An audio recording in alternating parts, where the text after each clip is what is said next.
SCP-191. SCP-191 en isolement. Objet dièse, SCP-191. Classe, sûre. Procédure de confinement spéciale, SCP-191 est actuellement logé dans une pièce de 6 mètres x 6 mètres au site 17. À ce jour SCP-191 n'a fait aucune demande pour du mobilier ou une distraction. Le mobilier actuel comprend un futon en bois avec un coussin de 15 cm et des draps coton classiques. Tous les draps doivent être stérilisés chaque matin selon les procédures de base. Le rembourrage du futon sera remplacé tous les 6 mois, et l'ancien rembourrage sera débarrassé durant l'incinération. Une prise de courant de type J standard, délivrant 220 volts, avec un arrêt d'urgence situé à l'extérieur de la cellule. Un élément de destruction des déchets à risque. Tous les systèmes d'égout mèneront directement à un incinérateur. SCP-191 doit être en robe ample, sans manches, fait à 100% de coton en fibre longue. Des vêtements neufs devront être fournis chaque jour, avec l'utilisation de vêtements stérilisés en accord avec les procédures classiques. Le bain doit être fait une fois par soir, dans un bac à rempli avec un mélange d'eau et de bicarbonate de soude. La nourriture, sous la forme d'une solution saline stérile avec supplément de vitamines, minéraux, antibiotiques et d'anesthésiques légers, doit être apportée 2 fois par jour par injection dans un tube métallique localisé dans la base du cou. SCP-191 est capable d'une autonomie limitée, incluant l'évacuation des déchets et le rechargement des batteries internes. Un journal de la consommation d'énergie doit être tenu, et les changements inhabituels dans la consommation d'énergie doivent être rapportés à un membre du personnel de surveillance. L'inspection journalière des blessures doit être effectuée après le bain. Si SCP-191 a besoin de soins médicaux, se référer aux documents 191 alpha et 191 alpha supplément avant l'administration des soins. Au moins 2 gardes armés doivent être présents dans la salle à chaque moment que le personnel établit un contact avec SCP-191, bien qu'un écran transparent puisse être utilisé à des fins privées. Les brouillages informatiques standards sont inefficaces, comme les composants de SCP-191 ont été endurcis contre les impulsions électromagnétiques. Description: SCP-191 est un enfant humain féminin, d'approximativement ans. Elle est soupçonnée d'avoir été le sujet de tests de plusieurs chirurgies expérimentales exécutées par le défunt docteur. 1,80% de la moitié gauche du visage et du crâne a été enlevé. Avec les yeux et les oreilles remplacés par un système d'émetteurs-récepteurs complexe permettant de recevoir et de transmettre les données non seulement visuelles et auditives, mais un large spectre de radiation électromagnétique s'étendant de la radio basse fréquence à des rayons gamma de haute énergie. La mâchoire inférieure, les dents, et le larynx ont été enlevés et remplacés avec. L'œsophage a été dévié jusqu'à un orifice artificiel à l'arrière du cou, et la trachée est déviée directement à un dispositif de filtration d'air. En raison de ces modifications, SCP-191 est incapable de parler, bien qu'il ait occasionnellement reporté des appels de détresse au travers d'une respiration rapide. 2. Un dispositif d'entrée-sortie a été placé dans l'avant-bras droit, remplaçant l'os du radius et du cubitus. Le dispositif contient des interfaces pour une variété de formats modernes et dépassés, incluant l'USB, Ethernet, FireWire, et des NUPIN, aussi bien que 7 autres interfaces ne correspondant à aucun format connu. Le dispositif peut être accessible en tirant la peau au-dessus du bras droit comme un manche. 3.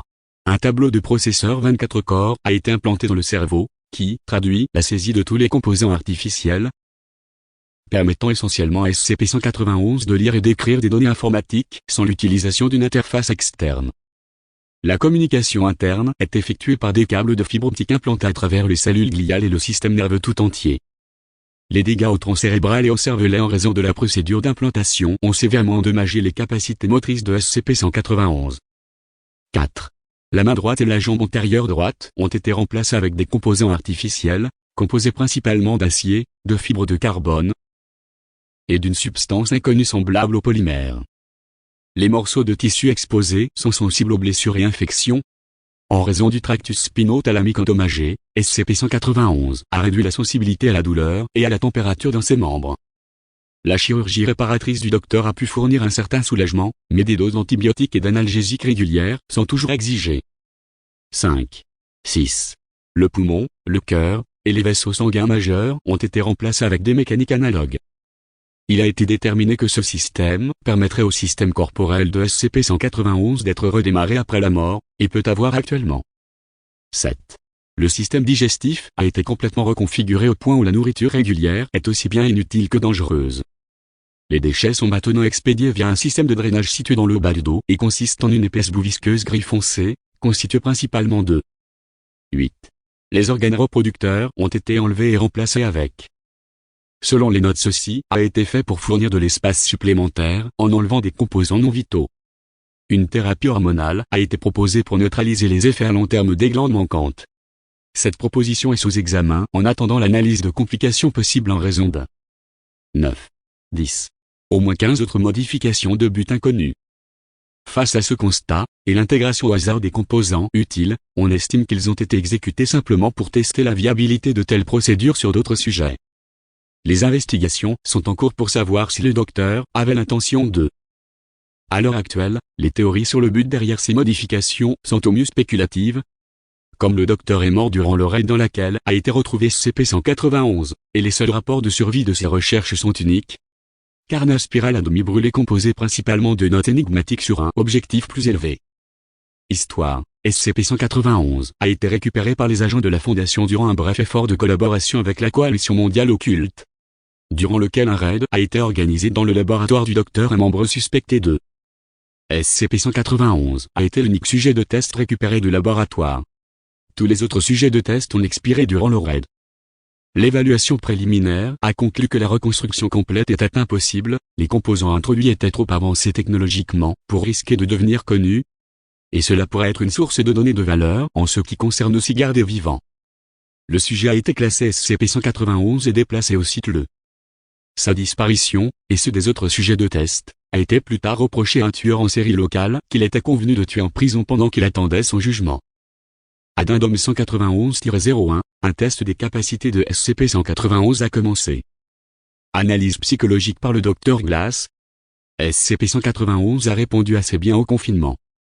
Elle est complètement docile et coopérative, et lorsque l'on interagit avec, elle passe la plupart de son temps à rester assis ou recroquevillé en position fétale. C'est peut-être un signe de détresse, mais il est plus probable que cela soit pour le confort physique, comme les mouvements et postures corporelles sont difficiles. L'acuité mentale est discutable. Bien qu'elle soit capable d'analyser de communication de données rapides lorsqu'elle est liée physiquement à un système d'ordinateur, elle semble incapable de suivre une conversation avec des humains, sauf si l'interlocuteur parle doucement et utilise des mots simples. Les tâches complexes sont également impossibles sauf si elle est guidée à chaque étape. Son humeur semble cohérente, bien que quelque peu impénétrable. Elle est continuellement affectée de mélancolie, ne fera pas de contact visuel sans y être invitée, et toute tentative pour induire une humeur joyeuse ou humoristique se sent avérée stérile.